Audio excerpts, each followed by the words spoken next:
pleasure to be among so many friends this morning. Yes, we Conservatives are choosing a leader to beat Keir Starmer in 5 years' time. But we're also choosing a successor to a 200-year tradition of Conservative leadership and service, an heir to Disraeli, to Macmillan, and to Thatcher. Tom Tugendhat is the best person, the only person who can continue that tradition into the future and lead our party going forward. Serve, lead, act. That is the slogan of this campaign. It is a strategy and a commitment. A strategy for the Conservative Party to return to government, and a commitment of service and delivery for the country. As a soldier, Tom served our country at war. In politics, it's easy to tweet about patriotism and stand in front of flags. But when it mattered, when no one was watching, Tom put his life on the line for his country, for our country, day in, day out.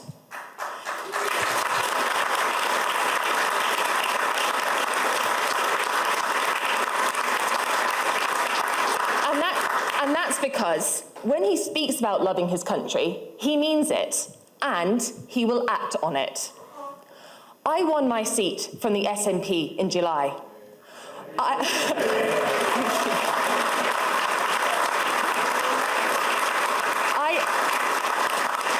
I know we cannot afford to take our country for granted, and we cannot afford to treat politics as a game. Tom never treats politics as a game, any more than he ever treated war as a game. Tom can unite our party, but more importantly, he can also unite our country. And then, in government, he can build a better future based on true Conservative principles. And so, it is an honour to introduce the next leader of our party and the next Prime Minister of our country, Tom Tugendhat.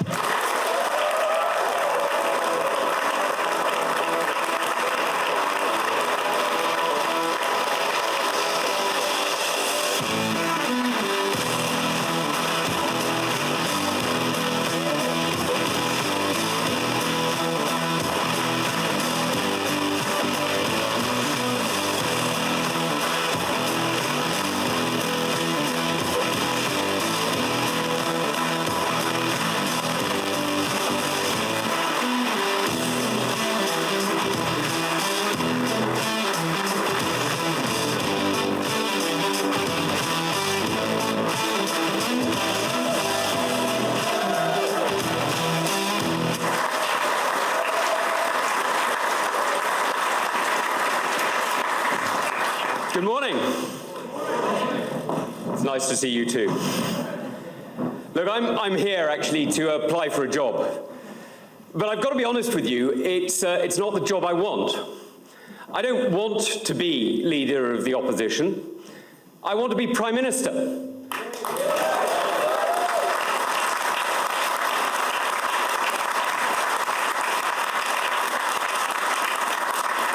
Look, I don't want to oppose.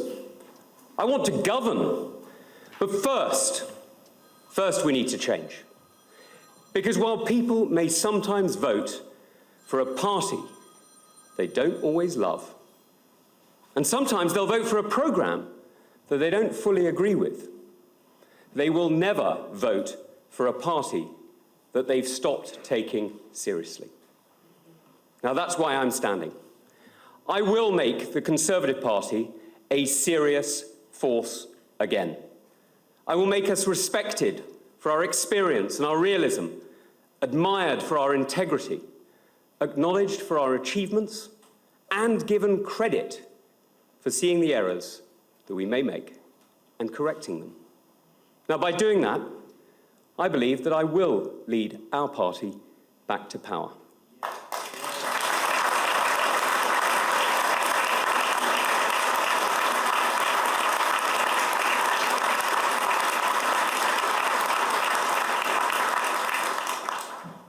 Now, my campaign will be sober. I'm just looking at a few. It will earn and deserve trust. And it'll be about governing. And I will work in opposition as you would expect a future Prime Minister to act.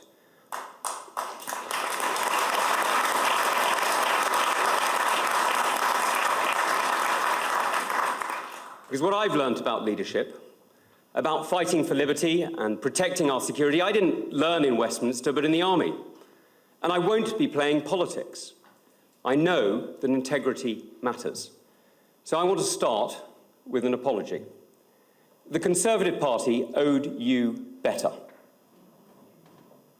Politics is not a game.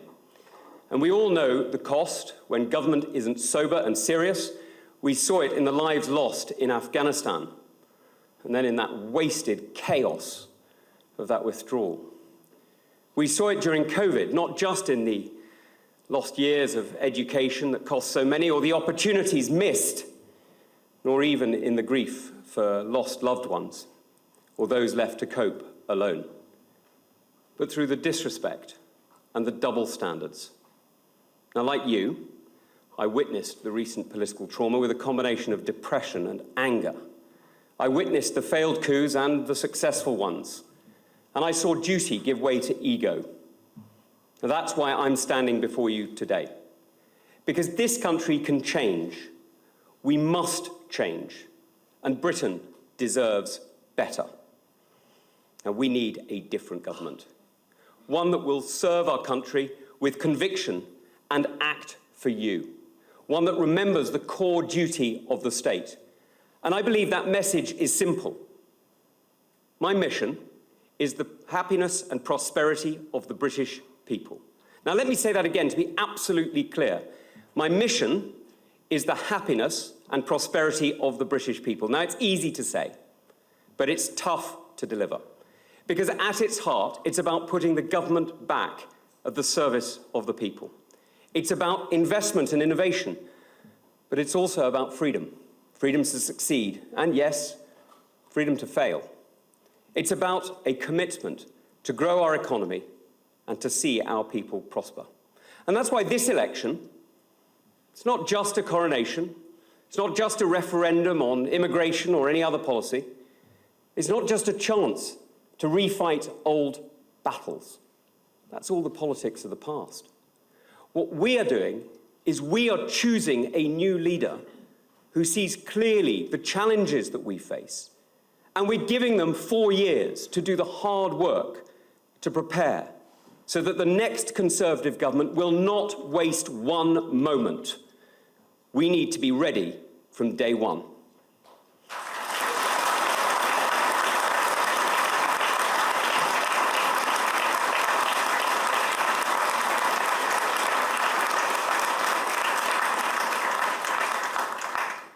Now, the last great economic transformation that our country saw was in the 1980s. Some of you will remember it well. It's time for a new Conservative revolution. Since those changes, Britain's creeping bureaucracy has returned, and it's stifling growth, and it's smothering opportunity. And we need to clear back those cobwebs so that once again our economy, and most importantly, of course, our people, can breathe free and make our country grow again. Now, we have some of the most creative and entrepreneurial people in the world, but without freedom, no one can prosper. Now, I'm standing because we need leadership, and we need to deliver that vision. And as leader, I will bring back the honest, the responsible state, one that serves you, one that leads the changes that we need, and that acts on its word. And that's what I'll deliver. Not just as leader of the Conservative Party, but as Prime Minister of this amazing United Kingdom. Now, I will set out the agenda for us to win back trust. And I'm optimistic for the future because I know that this country's history and culture have been built on the strongest possible foundations for success. And that's why I will lead in opposition as I will govern in office. I will listen to the serious ideas that come to us and support those who champion what is best for our country. I will win back younger voters, and I will deliver on these 4 objectives. First, I will rebuild the connections between and within England, Scotland, Wales, and Northern Ireland to see our shared economy grow. The government can't pull a lever, but it can release a brake. We can invest in infrastructure and recognise that what Ben Houchen has delivered in Teesside proves that Conservatives can deliver and can win across the United Kingdom. We know that the state has a role to create the environment for long-term investment, and that's what allows enterprise to take risks and to flourish. Because government doesn't create jobs. We all know that. But it can enable others to.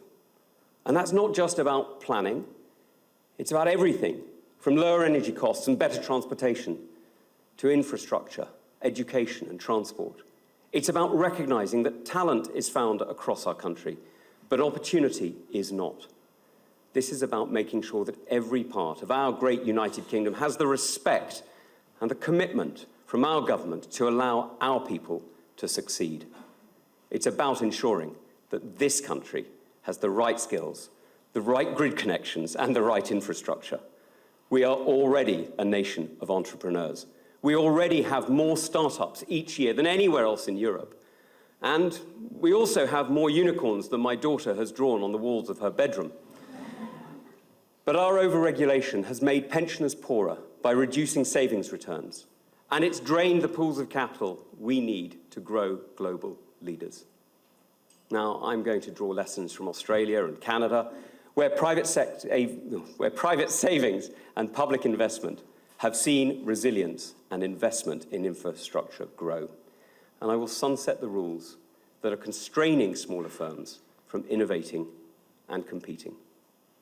After all, we did not successfully roll back the frontiers of the state a generation ago, only to see them reimposed by stealth through regulation. We need to be bolder, much bolder, about setting the conditions for success and be even more determined to deliver the new conservative revolution that we need. Now, that's the only way that we will grow the economy that we need to keep us protected at home. Because make no mistake, when we invest, we're investing in ourselves, but to keep us safe in a dangerous world. And that brings me to my second point. Let's be clear. The purpose of British foreign policy is to keep the British people safe and prosperous. That's it. Nothing more. It's not to play games. It's not to study the Afghan tribes, no matter how interesting some of us may find them. And it's not to virtue signal. We must be completely focused on putting our own people first. Now, of course, this doesn't mean Britain alone. We need partners and allies to keep us safe. From NATO, Lancaster House, the Five Eyes Alliance, to the CPTPP and AUKUS, our partnerships protect us. And they all matter. Alongside our allies in Europe, we're supporting Ukraine. But that should never come second to our own interests. Now, no one else would do differently. So let's focus on what we really need. We need to use our own armed forces and intelligence services to go further in fighting that modern scourge, that modern version of the slave trade, human trafficking. We need to go further in making sure our defence is strong and our people are safe. Because our strength matters. And that's why investing in defence is not a choice like with other budget lines. It's not a decision we can make on our own. Our enemies and our allies set the conditions that we have to adapt to. They help determine what we must spend. Now, as we face a more dangerous world, let's be clear, we need to invest in our security. We cannot bet our future on the choices of others. And let's be honest, we can't depend on the kindness of strangers. And that's why Labour's plans are so wrong. They're planning to draw down our defences, to close off technology, and to reduce our protection. We need to make it absolutely clear that we will defend our national security and be clear about planning for 3% of our GDP to be spent on our national security.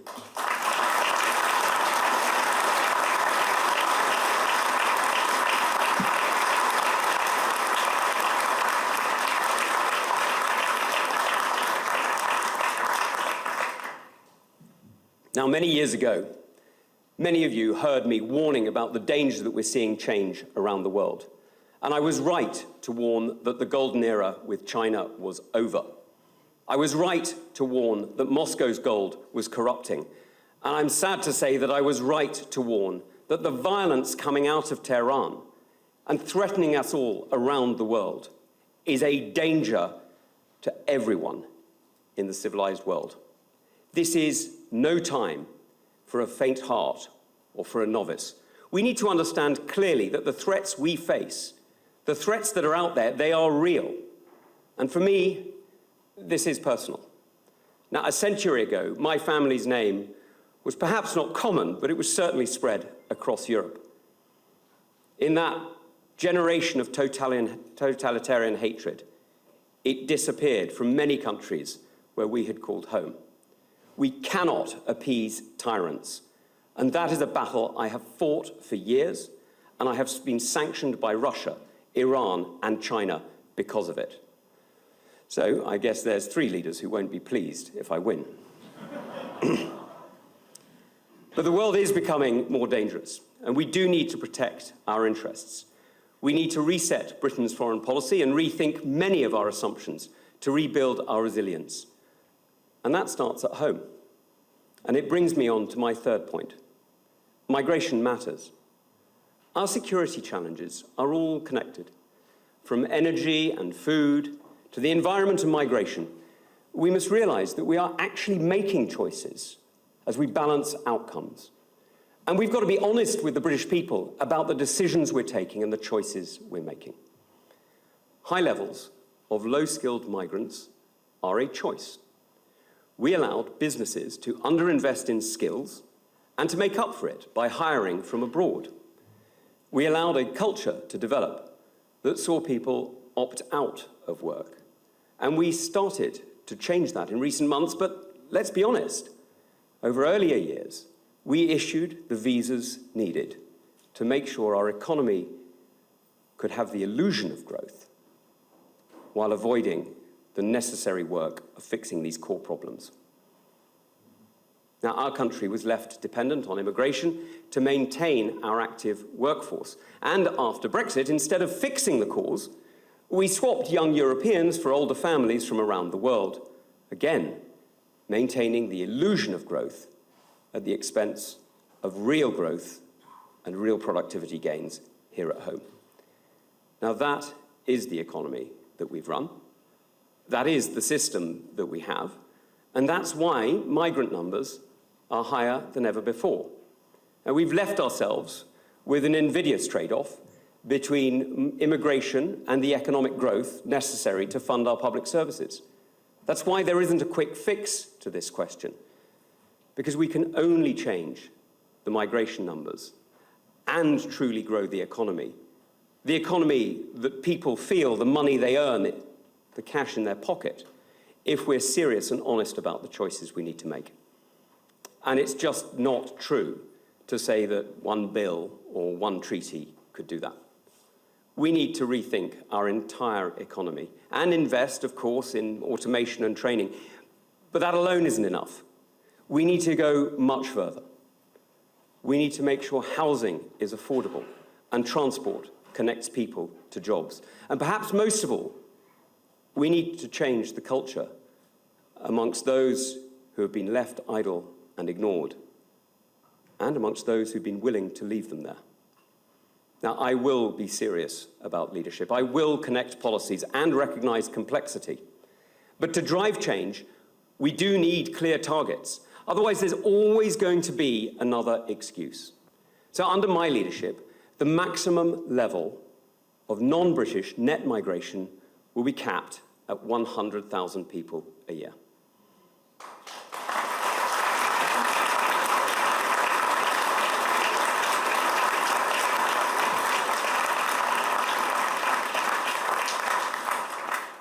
That will allow businesses to start planning for a different kind of economy and make sure that everyone understands long in advance, too long in advance, that the public sector cannot depend on other people's children to step in for our own. Now,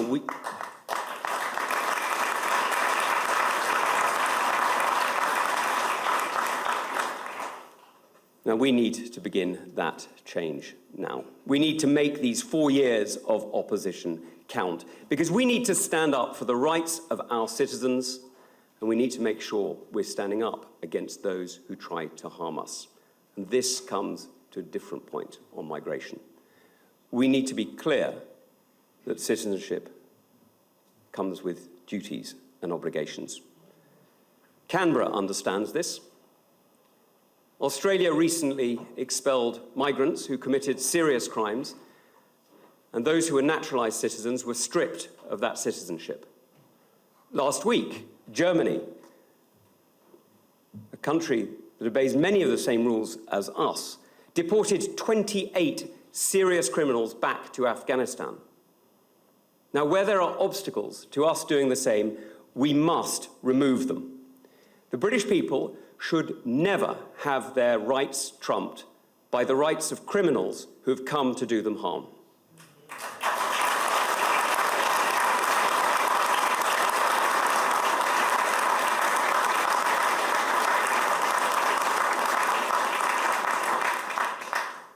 Now, that's why, as I've been arguing since I left the army in 2013, we need to opt out, to derogate, as the expression goes, from some aspects of the European Convention on Human Rights, and we need to reform others.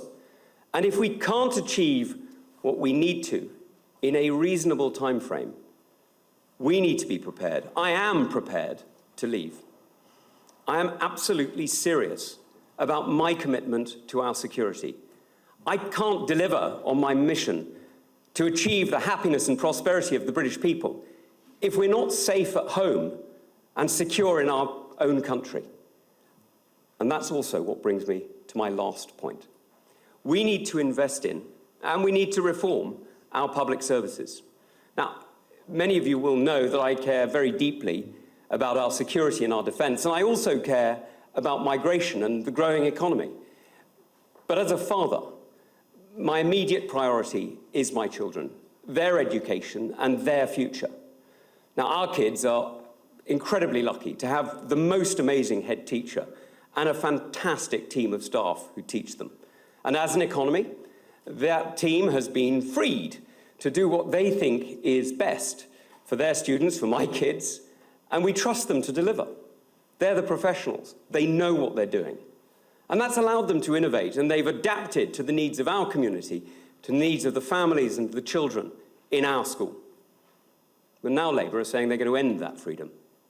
They're saying that instead of learning from the best, from the free schools, from the academies here in England, they're going to be using, extraordinarily, the failed model of Welsh education under a Labour government to make the changes.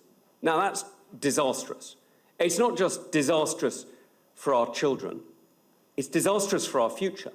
And by making envy the centre point of his education policy, Sir Keir Starmer is frankly promising that there is worse yet to come. Now, by taxing education, Starmer is using that to pay off the left. But he's paying it off at the cost of our kids who are just trying to do their best. And he's doing it because he's got absolutely no plan. He's got no plan for where he'll get the money from that it's going to cost to make this change. He's got no plan for where the kids are going to go when their parents can no longer afford the school. And he's got no plan to address what is clearly going to be the challenges that come out of what's one of the most vindictive policies that we've seen from a British government in generations.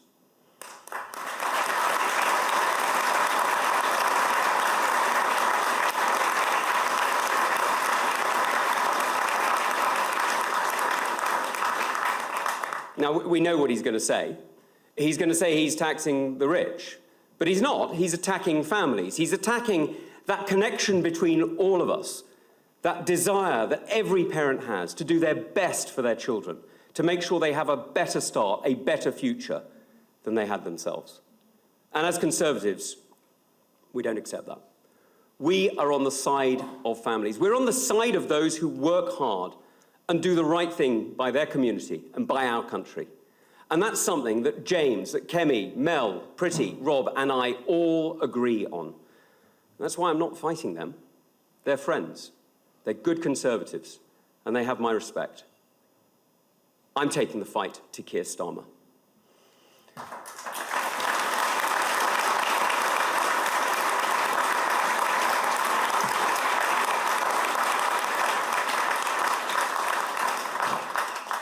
Now, all I've heard from Sir Keir recently is negativity, despair, and fear, and frankly, that's when he's talking about Angela Rayner. What I hear about the country is just him talking Britain down, because he has no idea how to build this great country up. And he's right when he says that there's a tough road ahead. That's because, despite his massive majority, he's got absolutely no idea what he's doing. He doesn't even know what his MPs are doing. And after dropping Corbyn and reinventing himself as the heir to Blair or to Brown or to, well, anyone, frankly, Keir Starmer is now only concerned with paying off the promises that he made to achieve power. Not to the country, no, to his party. He's bribed his union paymasters and made pensioners pay for it. And he's made strikes the bargaining tool of choice. You're going to have to be really rich before you can afford to vote Labour again. And it's no wonder he's preparing us for this bleak future, because he's already abandoned the country to the hard left.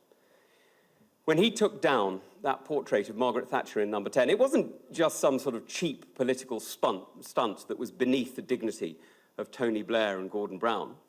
I mean, they didn't stoop to it. In fact, they invited Margaret Thatcher into Number 10.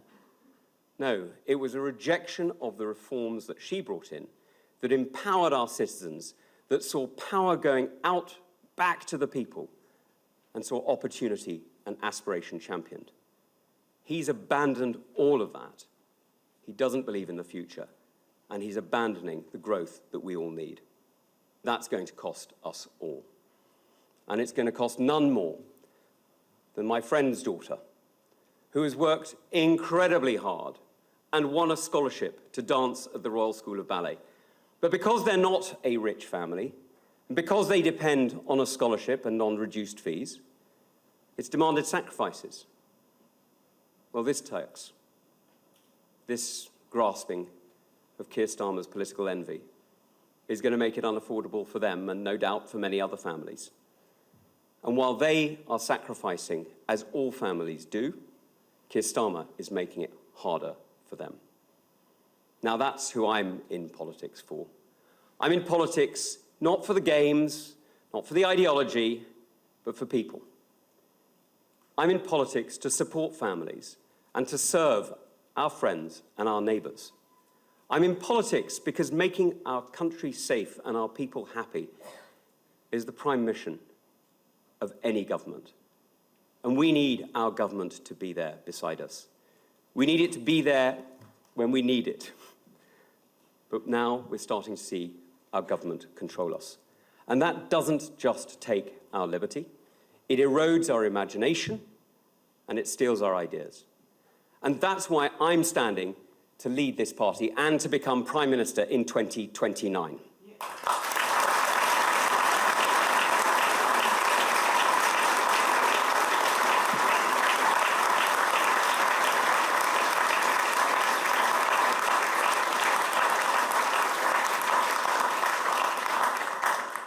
So let me be clear. I will not manage decline. I will not accept despair. I will act to bring change, and as leader of the Conservative Party and Prime Minister, I will bring back a serious vision of a liberated economy and a connected Britain. I will draw lessons from Conservative leaders across the country and around the world, and I will deliver the Conservative revolution that we have for so long needed. Now, I will be serious, I will be honest and determined to make us stronger at home and abroad. And I will serve, I will lead, and I will act to make us better. I will work hard to regain your trust and to serve our great country, as I always have. And the best apology I can offer the past is the promise of better leadership and a better future. And that is what I will always do.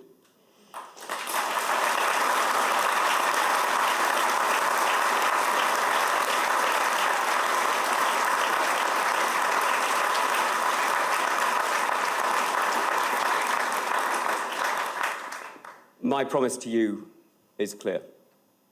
My mission is simple, and I will always act in the interests of my children and yours. Together, we can build a better Britain. Thank you.